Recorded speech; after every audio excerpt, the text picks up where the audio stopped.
फैसला रखा सुरक्षित। मांडर विधानसभा उपचुनाव को लेकर राजनीतिक सरगर्मी बढ़ी। पूर्व मंत्री बंधु तिर्की की बेटी कांग्रेस उम्मीदवार के रूप में भरेगी पर्चा। माकपा ने सुभाष मुंडा को बनाया प्रत्याशी। और राज्य में उत्पाद विभाग को मई महीने में मिला रिकॉर्ड 188 करोड़ का राजस्व। अब तक 1434 दुकानें खुली।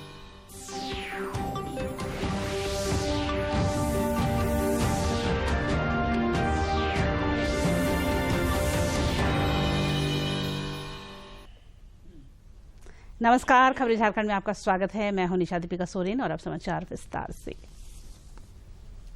केंद्रीय कैबिनेट ने सहकारी समितियों द्वारा खरीदारों के रूप में खरीद की अनुमति देने के लिए सरकारी ई मार्केट प्लस के जनादेश के विस्तार को मंजूरी दी। सूचना एवं प्रसारण मंत्री अनुराग ठाकुर ने बताया कि सहकारी समितियों को प्रतिस्पर्धी मूल्य प्राप्त करने में मदद करने के लिए यह कदम उठाया गया है। आज कैबिनेट ने निर्णय लिया है कि सहकारिता में पारदर्शिता लाने के लिए और सहकारिता क्षेत्र को भी इसका लाभ दिलाने के लिए हमारे सहकारी संस्थानों की विश्वसनीयता और बढ़े, जिस तरह से उनका देश भर में कामकाज भी है उसको मजबूती भी मिलेगी और जेम विक्रेता जो हैं को भी एक बड़ा बायर समूह मिल पाएगा। आज अगर आप देश भर का आंकड़ा देखें तो जो पंजीकृत सहकारी सभाएं हैं, जो समितियां हैं, ये लगभग 8,54,000 पंजीकृत सहकारी समितियां हैं और उनके लगभग 27 करोड़ सदस्य हैं। तो इस एक निर्णय से जहां 8,54,000 कोऑपरेटिव्स को लाभ मिलेगा, वहीं पर 27 करोड़ से ज्यादा उनके सदस्यों को जेम पोर्टल से खरीद कर लाभ मिल पाएगा। और ये जो लाखों लोग यहां पर व्यापार करने के लिए जुड़े हैं, जो अभी एमएसएमई के रूप में, सेल्फ हेल्प ग्रुप के रूप में, वुमेन के रूप में, आर्टिजन्स के रूप में, इनको भी बड़ी तादाद में अपना सामान बेचने के लिए एक बहुत बड़ा प्लेटफॉर्म मिल पाएगा। सो जेम का जो हमारा अच्छा अनुभव, जो मैंने आपके सामने आंकड़े रखे पिछले 5 वर्षों से, उससे इन कोऑपरेटिव सोसाइटीज को पारदर्शिता भी मिलेगी, दक्षता भी बढ़ेगी इनके सामान खरीदने की, और इससे इनको लाभ अपने व्यापार करने के लिए भी मिल पाएगा। राज्य में कृषि, पशुपालन एवं सहकारिता विभाग के नवनियुक्त पदाधिकारियों को मुख्यमंत्री हेमंत सोरेन ने आज नियुक्ति पत्र सौंपा। जेपीएससी की अनुशंसा पर कृषि सेवा वर्ग के मूल कोटि पद पर 129 अभ्यर्थियों की नियुक्ति हुई है। कृषि विभाग के नवनियुक्त पदाधिकारियों को नियुक्ति पत्र वितरित करने के मौके पर आयोजित समारोह को संबोधित करते हुए मुख्यमंत्री ने कहा कि राज्य की बड़ी आबादी कृषि पर निर्भर है और सरकार किसानों के विकास को लेकर प्रतिबद्ध है। इस राज्य की जनमानस जो जीवन यापन करती है, अधिकतर खेतीबाड़ी से ही जीवन यापन करती है। इसलिए सरकार के लिए ये विभाग अत्यंत महत्वपूर्ण विभागों में से एक है। मुख्यमंत्री हेमंत सोरेन ने कहा कि कोरोना काल में भी कृषि क्षेत्र ने विकास को गति देने में बड़ी भूमिका निभाई। पूरे दुनिया में एक वैश्विक महामारी आई, आम लोगों को राहत देने का अनवरत प्रयास चलता रहा। कृषि मंत्री बादल ने कहा कि राज्य के करीब 58 लाख बिरसा किसान के उत्थान के लिए सरकार निरंतर प्रयासरत है और इनके उत्थान में नवनियुक्त पदाधिकारियों की महत्वपूर्ण भूमिका होगी। 58 लाख किसानों को समृद्ध करने का सपना जो हमने देखा है माननीय मुख्यमंत्री जी के दिशा निर्देश पर, वो अब आने वाले दिनों में आपके कंधों पर होगा। विरसा में पढ़ने वाले विद्यार्थियों के मन में आज एक नई उत्साह का संचार हुआ होगा। झारखंड में कृषि सेवा वर्ग के रिक्त पड़े 129 पदों पर 32 वर्षों बाद नियुक्ति हुई है और इन नियुक्तियों के बाद कृषि विकास के कार्यों में गति आने की उम्मीद है। रांची से ब्यूरो की रिपोर्ट। झारखंड समेत देश भर में कोरोना से जंग जारी है और लगातार कोरोना वीरों को इस खतरनाक वायरस पर विजय मिल रही है। देश में पिछले 24 घंटे के दौरान कोरोना के 2,745 नए संक्रमितों की पहचान की गई, जबकि इस अवधि में 2,236 संक्रमित स्वस्थ भी हुए हैं। केंद्रीय स्वास्थ्य मंत्रालय के अनुसार देश में कोविड के 18,386 मामले सक्रिय हैं।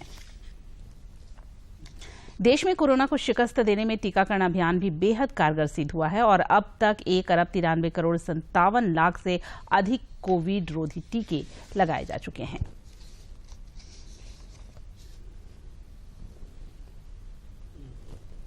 दो महीने तक चलने वाले हर घर दस्तक अभियान का दूसरा चरण आज से शुरू हुआ।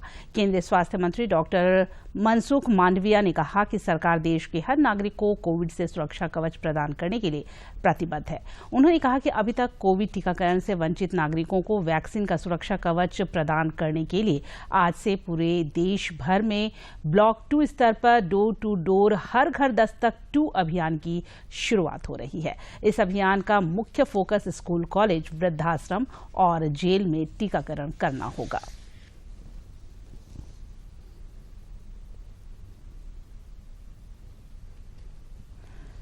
डायरेक्ट टू मोबाइल और 5G broadband convergence road map India विषय पर आज नई दिल्ली में एक सम्मेलन आयोजित किया गया। कार्यक्रम को सूचना एवं प्रसारण सचिव अपूर्व चंद्रा ने भी संबोधित किया। It is, as has been shown in the white paper and in the video, it is a very, very interesting technology, totally Atmanirbhar.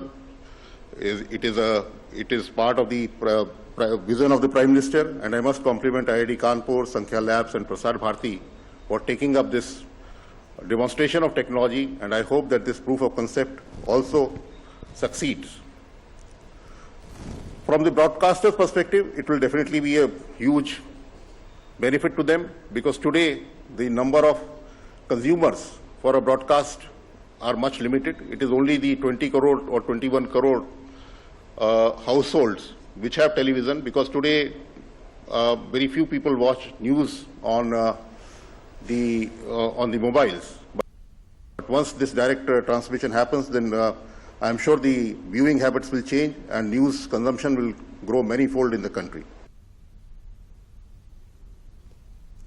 Jharkhand के मुख्यमंत्री हेमंत सोरेन के करीबियों की शेल कंपनियों में निवेश और खनन लीज से जुड़े मामले में आज झारखंड हाईकोर्ट में सुनवाई पूरी हो गई। Chief justice doctor Ravi Ranjan और जस्टिस SN प्रसाद की खंडपीठ में यह सुनवाई हुई। अदालत ने इस मामले में आदेश पारित करने के लिए 3 जून की तिथि निर्धारित की है। अधिवक्ता धीरज कुमार ने बताया कि याचिका की वैधता पर अदालत ने फैसला सुरक्षित रखा है। मामले एवं सेल कंपनियों के मामले पर दायर जनहित याचिका पर आज झारखंड उच्च न्यायालय में माननीय मुख्य न्यायमूर्ति डॉक्टर रवि रंजन एवं न्यायमूर्ति सुजीत नारायण प्रसाद की खंडपीठ में सुनवाई हुई। माननीय खंडपीठ ने सभी पक्षों को सुनने के उपरांत इस मामले में मेंटेनेबिलिटी के ऊपर फैसला को सुरक्षित रख लिया है और इसमें 3 जून को माननीय खंडपीठ के द्वारा फैसला सुनाया जाएगा। राज्य सरकार की ओर से हाईकोर्ट रूल्स के 4A और 4B का हवाला देते हुए इसके मेंटेनेबिलिटी पे सवाल उठाया गया और इस याचिका को तथ्यविहीन एवं आधारहीन बताकर रद्द करने की मांग की गई, जिस पर माननीय खंडपीठ ने फैसला को सुरक्षित रख लिया है।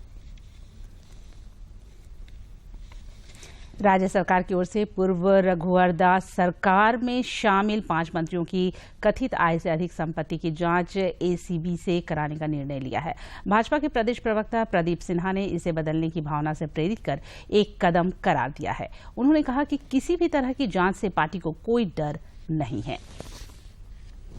हम आश्चर्यचकित इस बात के लिए नहीं है कि आखिर इस तरह की कार्रवाई हमारे पूर्व मंत्रियों के खिलाफ क्यों की जा रही है, क्योंकि हम मान के चल रहे हैं कि भारतीय जनता पार्टी ने जिस तरह से भ्रष्टाचार के खिलाफ बिगुल फूंक रखा है, इस सरकार के कारनामों को हम उजागर कर रहे हैं, जनता के समक्ष जाकर उनको बता रहे हैं।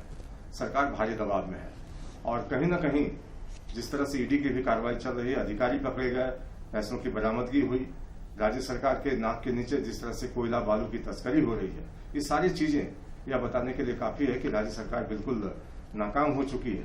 उसका मकसद दूसरा है। विकास तो हो लेकिन राज्य का नहीं, अपने कुनबे का हो, परिवार का हो, स्वयं का हो, इनका ये एजेंडा है।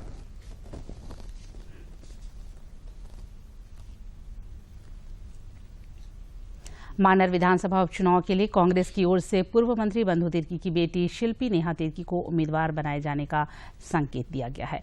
प्रदेश कांग्रेस के कार्यकारी अध्यक्ष बंधु तिर्की ने बताया कि कल उनकी बेटी के नामांकन पत्र के दाखिल करने के दौरान पार्टी प्रभारी अविनाश पांडे समेत अन्य प्रमुख नेता उपस्थित रहेंगे। वहीं उपचुनाव के लिए अब तक किसी प्रत्याशी ने नामांकन दाखिल नहीं किया गया है। हालांकि 4 संभावित अभ्यर्थियों द्वारा नामांकन पत्र की खरीदारी की गई है। मांडर उपचुनाव के लिए 6 जून तक नामांकन किया जाना है, जबकि 7 जून को नामांकन पत्रों की जांच होगी और 9 जून तक नामांकन वापस लिए जा सकते हैं। 23 जून को मतदान और 26 जून को मतगणना की तिथि निर्धारित है। इधर सीपीएम ने झारखंड के मांडर विधानसभा सीट के लिए 23 जून को हो रहे उपचुनाव में अपना प्रत्याशी उतारने का निर्णय लिया है। सीपीएम के राज्य सचिव प्रकाश विप्लव ने आज रांची में पत्रकारों से बातचीत में कहा कि पार्टी के युवा राज्य कमेटी सदस्य सुभाष मुंडा सीपीएम को मांडर उपचुनाव के लिए उम्मीदवार घोषित किया गया है। चुनाव हो रहा है अगले 23 जून को। हमारी पार्टी के राज्य सचिव मंडल ने निर्णय किया है कि हम वहां पर अपना उम्मीदवार देंगे और इसी बात की घोषणा करने के लिए प्रेस वार्ता रखी गई। पार्टी ने सर्वसम्मति से तय किया है कि हमारे पार्टी के राज्य कमेटी सदस्य और युवा संगठनकर्ता कॉमरेड सुभाष मुंडा हमारे पार्टी के उम्मीदवार होंगे। उदयपुर में पिछले महीने कांग्रेस के 9 संकल्प चिंतन शिविर में लिए गए निर्णय को झारखंड की धरती पर कैसे उतारा जाए, इस विषय को लेकर रांची में आज से झारखंड प्रदेश कांग्रेस कमेटी की 2 दिवसीय प्रदेश स्तरीय कार्यशाला की शुरुआत हुई। पार्टी के झारखंड अविनाश पांडे की उपस्थिति में इस कार्यशाला में कांग्रेस के प्रदेश अध्यक्ष, कार्यकारी प्रदेश अध्यक्षकों के अलावा सभी विधायक, कांग्रेस कोऑर्डिनेटर कमेटी के सभी सदस्य, सांसद, पूर्व सांसद के साथ साथ सभी जिला के जिला अध्यक्ष, जिला सचिव और डिस्ट्रिक्ट कोऑर्डिनेटर शिरकत कर रहे हैं।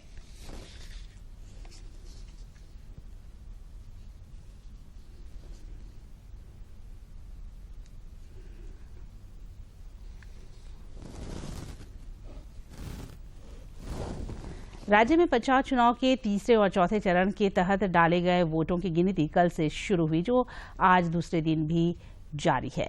तीसरे चरण में 24 मई को 19 जिलों के 70 प्रखंडों में मतदान हुआ था। वहीं चौथे चरण में 23 जिलों के 72 प्रखंडों में वोट डाले गए थे।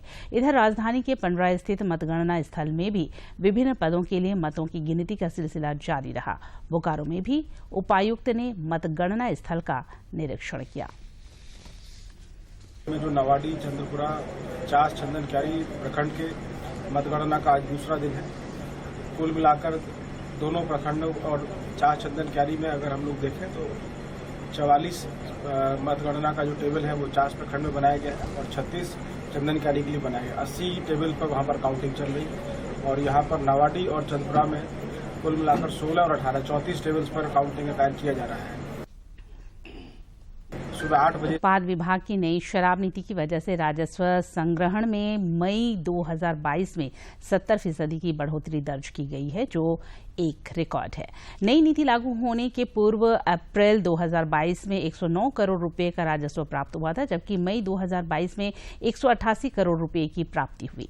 उत्पादन और मद्य निषेध विभाग के सचिव विनय कुमार चौबे ने आज रांची में पत्रकारों से बातचीत में कहा कि नई उत्पाद नीति लागू होने से एक तरफ राजस्व में बढ़ोतरी हुई है, वहीं दूसरी ओर नीति में 4 बिंदुओं पर हुए बदलाव की वजह से सिस्टम में भी आमूलचूल परिवर्तन आया है, ताकि राज्य सरकार को हम अधिक से अधिक राजस्व दे सकें। जितना हम विलंब करते, प्रत्येक महीने हमको करीब करीब 80 करोड़ का घाटा होता राज्य सरकार को। ऑल्दो हम लोग फर्स्ट 2 दिन नहीं खोल पाए थे दुकानें और बाद में भी धीमे धीमे दुकानें खुलनी शुरू हुई। हमारे कंट्री लिकर की समस्याएं प्रारंभ में हुई, बिकॉज जो कोई भी जो लोकल कंट्री लिकर जो मैन्युफैक्चरिंग यूनिट्स थे, किसी ने भी। Institute of Shotokan karate united Jharkhand की ओर से एक दिवसीय बेल्ट टेस्ट का आयोजन आज रांची के हिनो स्थित एयरपोर्ट कराटे क्लब में किया गया। इस मौके पर कराटे कोचिंग और इब्रार कराटे एकेडमी के 9 बच्चों ने बेल्ट ग्रेडिंग प्रतियोगिता में भाग लिया। केंद्र सरकार द्वारा पद्म पुरस्कार 2023 के लिए ऑनलाइन नामांकन प्रक्रिया शुरू की गई है। अधिक जानकारी के लिए देखें यह वीडियो।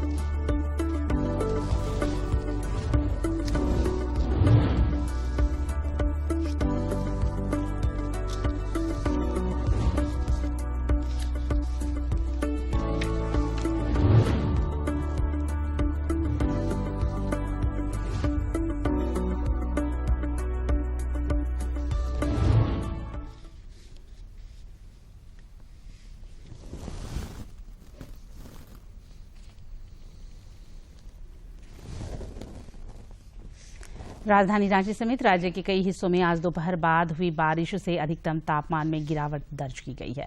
मौसम पूर्वानुमान में अगले 4 दिनों तक राज्य के विभिन्न स्थानों पर हल्के से मध्यम दर्जे की बारिश की संभावना जताई गई है, जबकि दक्षिण पूर्व मानसून भी अपनी गति से निरंतर आगे की ओर बढ़ रहा है और तय सीमा तक इसके झारखंड में प्रवेश कर जाने की संभावना है। और इस दौरान थंडरस्टॉर्म लाइटनिंग के समय हवा की गति है जो 30 से 40 किलोमीटर प्रति घंटे के हिसाब से भी चल सकती है। तो बात करें तो जो खासकर जो पूर्वी भाग है, उत्तर पूर्वी और जो दक्षिण पूर्वी भाग है वो ज्यादा ससेप्टेबल है थंडरस्टॉर्म लाइटनिंग के लिए, उनमें ज्यादा चांसेस है। और साथ में उनसे जुड़े हुए जो मध्य के भाग है वहां पे भी कुछ स्थानों पे आपको थंडरस्टॉर्म लाइटनिंग के साथ में गर्जन वज्रपात के साथ में हल्के से मध्यम दर्जे की बारिश देखने को मिल सकती है। गिरिडीह जिले के गांवा थाना में अवैध बालू खनन और परिवहन रोकने गई पुलिस पार्टी पर हमला और सरकारी कार्य में बाधा डालने के आरोप में 6 लोगों को गिरफ्तार कर लिया। बताया गया है कि गिरिडीह एएसपी हारिश बिन जमा और जिला खनन अधिकारी सतीश नायक गांवा थाना क्षेत्र में बालू के अवैध खनन को रोकने गए थे। इस दौरान पुलिस ने 4 बालू लदे ट्रैक्टर को जब्त किया, लेकिन वापस लौटने के क्रम में छापेमारी दल को रोककर वहां छोड़ने का दबाव बनाया गया और इनकार करने पर पुलिस टीम पर पथराव किया गया। गांवा थाना प्रभारी ने बताया कि अवैध खनन के आरोप में 3 और सरकारी कार्य में बाधा डालने के आरोप में 3 अन्य लोगों को गिरफ्तार किया गया है। अन्य आरोपियों की गिरफ्तारी के लिए पुलिस छापेमारी कर रही है।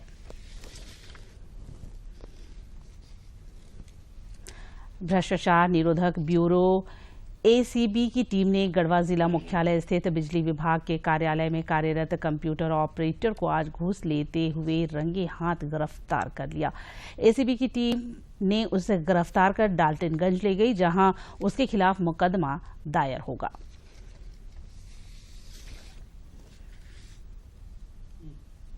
गोड्डा जिला के सुदूर राजाभीटा थाने के अंतर्गत कल एक नाबालिग लड़की के साथ दुष्कर्म और छेड़छाड़ के आरोप में पुलिस ने 7 युवकों को गिरफ्तार किया है। दुष्कर्म के बाद वीडियो भी वायरल करने का मामला सामने आया था। कौन कहता है आसमान में सुराख हो नहीं सकता, एक पत्थर तो तबीयत से उछालो यारो। बोकारो की बेटी ने इस कहावत को साबित करके दिखाया है। मिस्त्री की बेटी सावित्री ने जेपीएससी की परीक्षा में टॉप करके पूरे झारखंड का नाम रोशन किया है। बोकारो के बेरमो अनुमंडल अंतर्गत दांतू ग्राम निवासी राजेश्वर नायक की बेटी सावित्री कुमारी ने अपनी मेहनत और लगन से वो कर दिखाया है जिसका सपना हर पढ़ने वाला युवा देखता है। सावित्री ने जेपीएससी की 7वीं से 10वीं सिविल सर्विस परीक्षा में अव्वल स्थान प्राप्त किया है। सावित्री ने पहले प्रयास में ही जेपीएससी की परीक्षा पास की और पहला स्थान हासिल किया।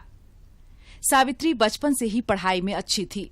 एनवायरमेंट साइंस में ग्रेजुएशन करने के बाद उसे उसी यूनिवर्सिटी में रिसर्च फेलो के रूप में चुना गया। इसके बाद उसने ऑक्सफोर्ड यूनिवर्सिटी ऑफ इंग्लैंड से मास्टर डिग्री हासिल की और 2018 में वह फिर से भारत लौट आई। फिलहाल वह IIT मुंबई में क्लाइमेट चेंज पर रिसर्च कर रही थी। मैं यहाँ मिडिल स्कूल दांतू से पढ़ी, क्लास 1 से क्लास 5 तक। क्लास 6 से लेकर क्लास 12 तक मैं जवाहर नवोदय विद्यालय तेनुघाट में गई थी पढ़ने के लिए, और फिर वहाँ पे पढ़ाई करके मुझे एशियन यूनिवर्सिटी फॉर वुमेन में बैचलर्स पढ़ने का मौका मिला, वो बांग्लादेश में स्थित है। फिर वहाँ से मैं 1 साल का जॉब भी की उसी यूनिवर्सिटी में, और फिर मैं 16, 17, 18 में मैं इंग्लैंड में थी, और इंग्लैंड में यूनिवर्सिटी ऑफ ऑक्सफोर्ड में मैं मास्टर्स की, और मास्टर्स करने के बाद फिर IIT बॉम्बे में मैं जॉब की 1 साल, और फिर अब मैं यहाँ हूँ। बेहद साधारण परिवार से आने वाली सावित्री के पिता राजेश्वर की दांतू में गायत्री इंजीनियरिंग वर्क्स की दुकान है। अपनी बेटी की सफलता पर माता पिता काफी खुश हैं। वहीं इस उपलब्धि पर उन्हें बधाई देने वालों का तांता लगा है। तो बहुत हम गाइड लाइन भी करते थे, कहीं सो जाती थी तो हम जाके उठाते थे उसको, हम लोग को नाम रोशन करो, हमारा गायत्री माता गुरुजी को नाम रखो, लाज रख दो और अपना पढ़ाई करो अच्छा से। खुश तो बहुत है सर। पढ़ने में शुरू में ठीक है, हमारी 3 बेटी है, तीनों बेटी को हम सरकारी स्कूल में पढ़ाए हैं, लेकिन गाइडलाइन हम लोग देते थे, खुद अनुशासन में रखते थे, इधर उधर खराब संगत में नहीं जाने देते थे। बहुत खुश हैं। सावित्री की यह सफलता मेहनत और हौसले से निकलकर सामने आई है। ऐसे में वह उन विद्यार्थियों के लिए प्रेरणा स्रोत है जो आर्थिक लाचारी और दूसरी मुश्किलों के आगे हार जाते हैं।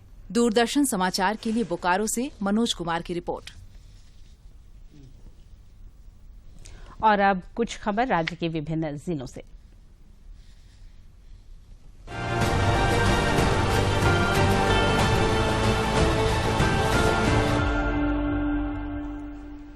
दुमका के जिला एवं अपर सत्र न्यायाधीश राकेश कुमार मिश्रा की अदालत ने सामूहिक दुष्कर्म के मामले में दोष सिद्ध होने पर 10 आरोपियों को 25-25 वर्ष सश्रम कारावास की सजा सुनाई। आरोपियों को 25-25 हजार रुपए जुर्माना भरने की सजा भी मुकर्रर की गई।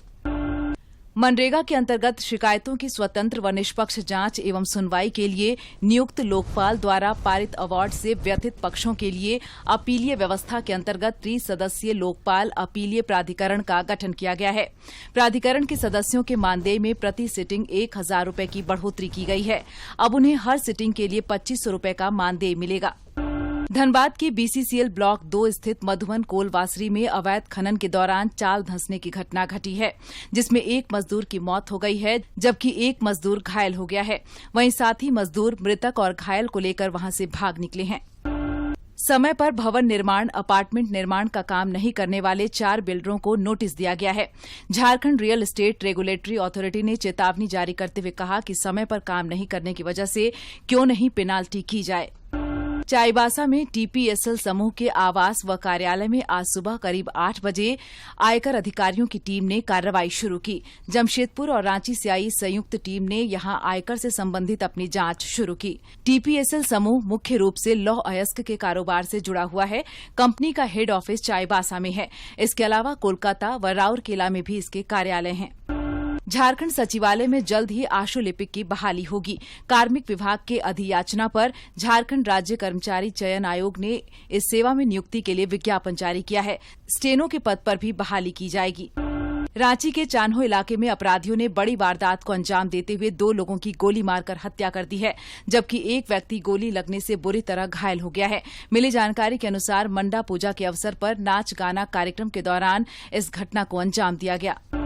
गिरिडीह जिले के डुमरी थाना क्षेत्र के तेलिया बहियार गांव में कल देर रात नक्सलियों ने एक व्यक्ति की गोली मारकर हत्या कर दी। बताया गया है कि 4 की संख्या में आए हथियारबंद नक्सलियों ने इस घटना को अंजाम दिया। गिरिडीह में डीएमओ सतीश नायक के नेतृत्व में कल रात एक साथ 30 से अधिक अवैध क्रशर मिलों को ध्वस्त किया गया। साथ ही बालू लोडेड 10 ट्रैक्टर भी जब्त किए गए हैं। मामले में 5 लोगों को गिरफ्तार किया गया है।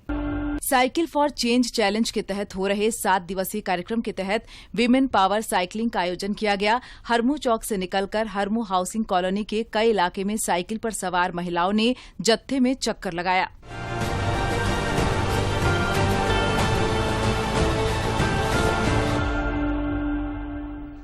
आजादी का सफर के आज की कड़ी में स्वाधीनता सेनानी और भारत के पूर्व राष्ट्रपति नीलम संजीव रेड्डी के बारे में जानिए।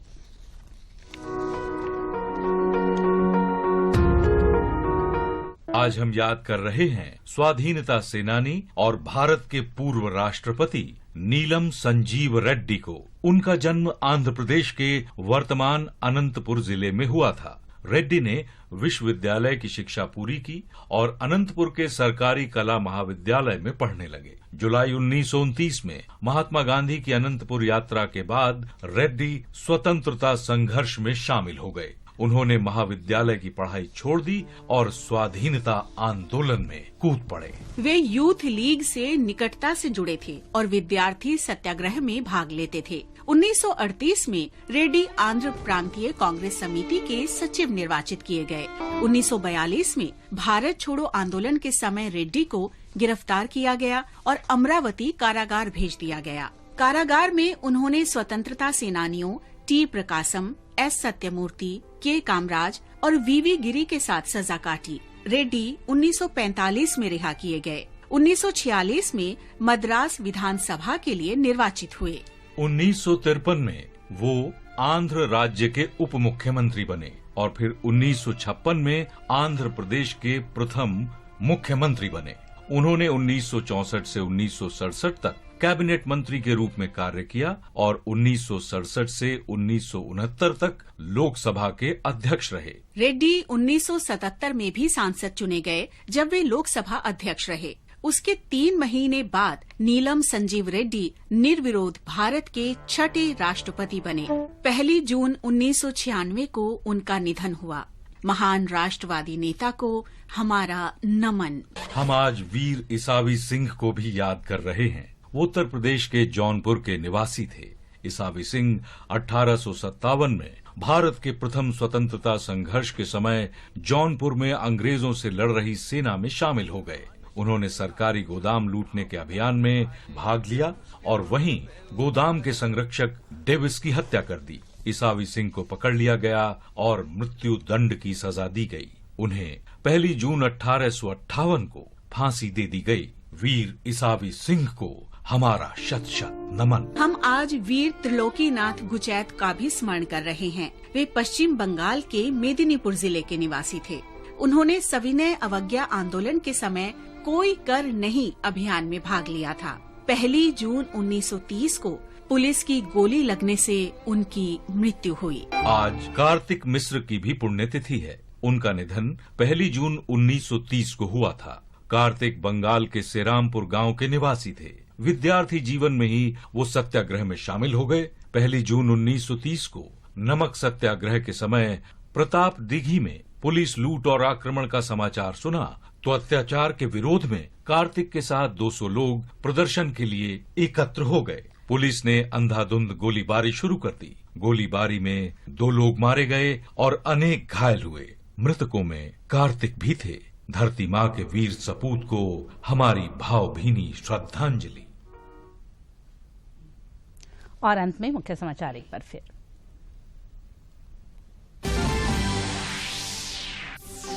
कृषि सेवा वर्ग में चयनित 129 पदाधिकारियों को मिला नियुक्ति पत्र। मुख्यमंत्री हेमंत सोरेन ने कहा जल्द ही सभी विभागों में रिक्त पदों पर होगी नियुक्तियां।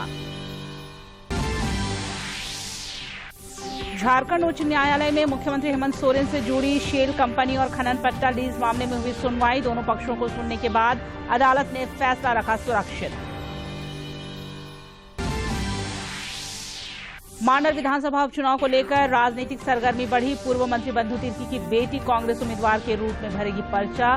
माकपा ने सुभाष मुंडा को बनाया प्रत्याशी। और राज्य में उत्पाद विभाग को मई महीने में मिला रिकॉर्ड 188 करोड़ का राजस्व। अब तक 1434 दुकानें खुली।